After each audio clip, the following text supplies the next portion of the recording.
ಇವತ್ತಿನ ದಿನಲ್ಲಿ stress, depression, anxiety ಇವೆಲ್ಲ common. Personally ನಾನು ಸ್ಪಿರಿಚುವಲ್ ಪ್ರಾಕ್ಟೀಸಸ್ಸು, ಯೋಗ, ಮೆಡಿಟೇಷನ್ ಇವೆಲ್ಲ ಮಾಡ್ತಾ ಪಾಸಿಟಿವಿಟಿ ಕ್ರಿಯೇಟ್ ಮಾಡೋಕ್ಕೆ ಶುರು ಮಾಡ್ತೀನಿ. ಬಟ್ ನನ್ನ ಸುತ್ತಮುತ್ತ ಇರೋರ ಕಡೆಯಿಂದ ನೆಗೆಟಿವ್ ಬರ್ತಿರುವಾಗ ನನ್ನನ್ನು ನಾನು ಹೇಗೆ ಆ ನೆಗೆಟಿವಿಟಿಯಿಂದ ಹೊರಗಿಟ್ಕೋಬೇಕು? ನೀವು ಇವೆಲ್ಲ ಮಾಡ್ತಾ ಇದ್ರೆ ತನ್ನಷ್ಟಕ್ಕೆ ತಾನೇ ಅದಾಗ್ತದೆ. ಬಟ್ ಬಿಗಿನಿಂಗಲ್ಲಿ ವೆರಿ ಟಫ್ ಅಲ್ಲ? ಎಲ್ಲಂದ್ರೆ ಜಾಸ್ತಿ ಇನ್ಫ್ಲುಯೆನ್ಸ್ ಆಗಿ ನೆಗೆಟಿವ್ ಇಂದ ವಿ ಡ್ರಾಪ್ ಔಟ್. ಸುಮಾರು ಸಲ ನನ್ನ ಪರ್ಸನಲ್ ಎಕ್ಸ್ಪೀರಿಯನ್ಸ್ ಅಲ್ಲೇ ಡ್ರಾಪ್ ಔಟು ಮಾಡಿರ್ತೀವಿ. ವಾಪಸ್ ಬಂದಿದ್ದೀರಲ್ಲಮ್ಮ, ಅದೇ ಗೊತ್ತಾಗ್ತದೆಯಲ್ಲ.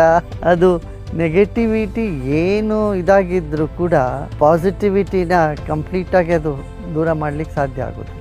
ನಮ್ಮ ಜೀವನದಲ್ಲಿ ತನ್ನಷ್ಟಕ್ಕೆ ತಾನೇ ಬರ್ಲಿಕ್ಕೆ ಶುರುವಾಗುತ್ತೆ. ಒಳ್ಳೆಯ ಸಂಘ ಇರಬೇಕು, ಒಳ್ಳೆಯ ಮಿತ್ರರು ಇರಬೇಕು. ಅದರಿಂದ ನೀವು ಒಬ್ಬರೇ ಮಾತ್ರ ನಾನು ಮಾಡ್ತಾ ಇದ್ರಿ ಅದಾಗತ್ತೆ ಅಂತಿಲ್ಲ. ನಿಮ್ಮ ಜೊತೆ ಒಂದು ಒಳ್ಳೆ ಮಿತ್ರರು ಅಂತಂದರೆ ಒಂದು 10 ಜನ ನೀವು ನೆಗೆಟಿವ್ ಹೋಗ್ತಿದ್ದಾಗ ಅವ್ರು ನಿಮ್ಮನ್ನು ಎಳಿತಾರೆ ಮೇಲೆ. ಅಲ್ಲ ಬೇಗ ಅವ್ರು ಇಲ್ಲದೆ ಇದ್ದಾಗ ತುಂಬವರು 10 ಜನ ಕೂಡ ನೆಗೆಟಿವೇ ಇದ್ದು ನಾನು ಒಬ್ಬಳೇ ಪಾಸಿಟಿವ್ ಯೋಚನೆ ಮಾಡ್ತಿದ್ದೀನಿ ಅಂದಾಗ ಅದು ನೀವು ಎಷ್ಟು ಸ್ಟ್ರಾಂಗ್ ಆಗಿದ್ದೀರಿ ಅಂತ ತೋರಿಸುತ್ತೆ. ನಿಮ್ಮ ಸ್ಟ್ರೆಂತನ್ನು ತೋರಿಸ್ತದೆ. ನೀವು ತುಂಬ ಸ್ಟ್ರಾಂಗ್ ಇದ್ದೀರಾ, ಹಾಗಿದ್ರೆ ನೀವು ಲೀಡರು. 10 ಜನ ನೆಗೆಟಿವ್ ಆಗಿದ್ದು ಅವ್ರ ಮಧ್ಯದಲ್ಲಿ ನೀವು ಪಾಸಿಟಿವ್ ಆಗಿ ಹಾಗೇ ಮುಂದೆ ಬಂದರೆ ನಿಮ್ಮ ಇಫೆಕ್ಟ್ ಅವ್ರ ಮೇಲೂ ಖಂಡಿತ ಆಗೇ ಆಗುತ್ತೆ. ಆವಾಗ ನೀವು ಲೀಡರ್ ಆಗಿ